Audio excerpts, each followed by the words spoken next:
Secondo video di oggi, perché oggi è giornata dove c'è tanta carne sul fuoco e adesso parliamo di Aprilia che arriva con la nuova RS 457, la nuova piccola sportiva con cui la casa di Noale debutta di fatti nel segmento delle moto per patenti A2 naturali, quelle che non hanno bisogno di essere depotenziate, per intenderci.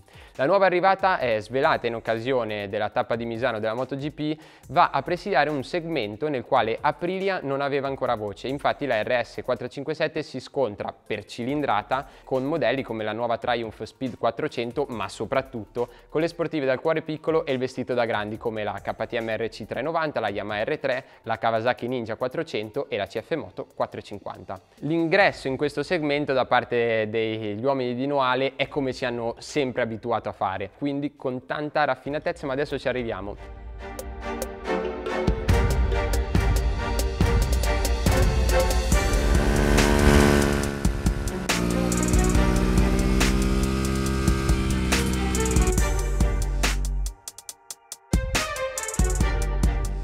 Con la RS 457 Aprilia spera di ripetere il successo in parte inatteso della RS 660, creando di fatti anche un ponte tra la 660 e la più piccola 125.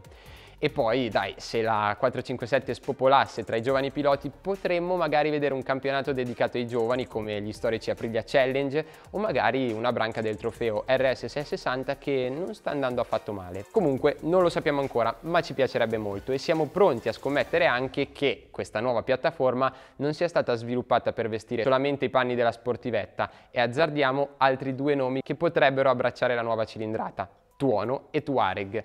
Non è niente di certo, però va detto che nel 2023 pensare che una casa sviluppi una piattaforma solamente per un singolo modello è un po' irrealistico, quindi molto probabilmente, come fatto sulla piattaforma 660, anche qua potrebbero arrivare delle cose molto interessanti e per certi versi inattese.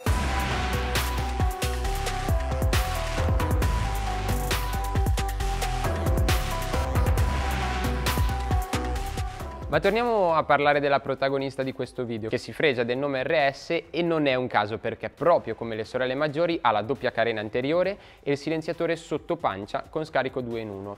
Però non sono solo le linee e la colorazione racing a far trasparire l'anima da RS vera, perché con i dati principali e la calcolatrice alla mano si nota che i tecnici di Noale abbiano fatto molto bene i calcoli, perché la moto ha 48 cavalli di potenza, che è il limite per le moto destinate ai neopatentati, e pesa 175 kg.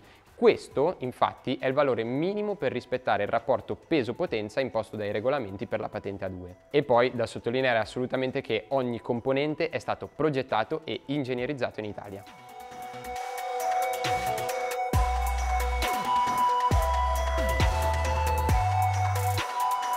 Parliamo un po' del motore, bicilindrico in linea, raffreddato a liquido, 4 valvole per cilindro e fasatura a 270 gradi, come va di moda adesso. La potenza, ve l'abbiamo detto, 48 cavalli, proprio al limite per la patente A2.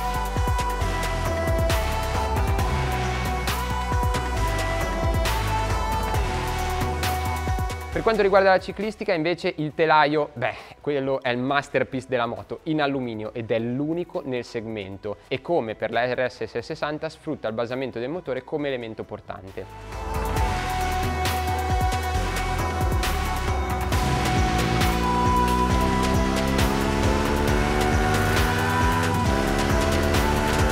Pacchetto sospensioni, la RS 457 monta una forcella steli rovesciati da 41 mm di diametro che è regolabile nel precarico e offre 120 mm di escursione. Il monoammortizzatore, che anche questo è regolabile solo nel precarico, è infulcrato invece direttamente nel forcellone, quindi niente leveraggi, forcellone tra l'altro in acciaio, e garantisce un'escursione della ruota di 130 mm, quindi anche qui anima sportiva confermata perché si è cercato di dare un po' più di carico all'avantreno.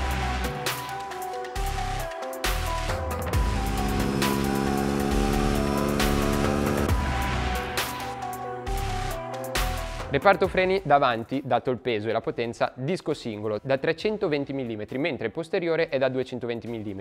Le pinze invece, con quella anteriore che è a 4 pistoncini, sono fornite da By-Bre, che è una costola di Brembo.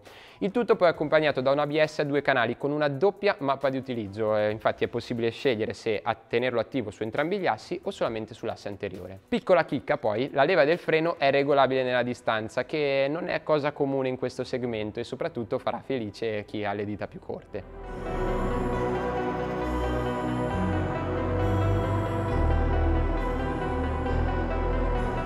Pacchetto elettronico, beh, anche questo va detto che è da vera Aprilia, completo di tutto. Il traction control e il ride by wire sono di serie, mentre il quick shifter è disponibile come optional. Però entriamo nel dettaglio, il ride by wire permette di scegliere tra 3 mappe disponibili, Rain, Eco e Sport. A completare il quadro poi si pensa alla strumentazione con display TFT a colori da 5 pollici e i blocchetti del manubrio retroilluminati, che anche questi non sono così comuni nel segmento.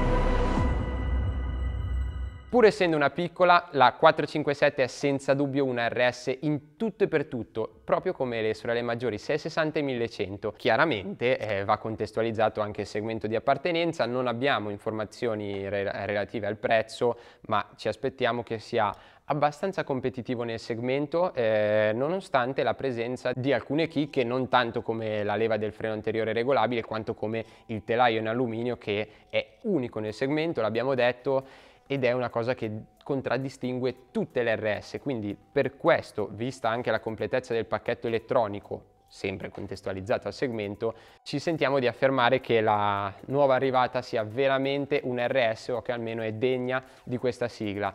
Poi ovviamente lasciamo il commento finale definitivo una volta che la proveremo sia su strada sia in pista. Qui vorrei fare, prima di chiudere il video, una piccola considerazione, perché sembra quasi blasfemo parlare di super sportiva su una moto che ha 48 cavalli, però attenzione, perché chi l'ha detto che le super sportive debbano per forza avere una montagna di cavalli, essere potentissime, super farcite di elettronica, quando poi magari diventano veramente impegnative da guidare e quando poi magari non sono alla portata di tutti. È vero, sono uno status, però non dimentichiamoci che le moto più divertenti da guidare sono quelle che ci fanno sentire un po' piloti, no? E una moto con 48 cavalli che pesa solo 175 kg, beh, sicuramente permette a quasi tutti di poterla spremere veramente al limite, sia su strada sia in pista. E questo, per chi vuole soddisfare in primis il fattore divertimento, è sicuramente una cosa di cui tener conto. Comunque non mi dilungo oltre, penso che la proveremo a breve, la proverà sicuramente Stefano in pista, e per questo motivo dai, fateci sapere già qui sotto nei commenti cosa vi aspettate, cosa ne pensate anche vedendo la moto e basta, e magari, perché no, fateci anche qualche domanda per quando ci sarà il test e noi vi risponderemo sicuramente nei commenti e anche quando finalmente la proveremo come si deve. Noi ci vediamo al prossimo video.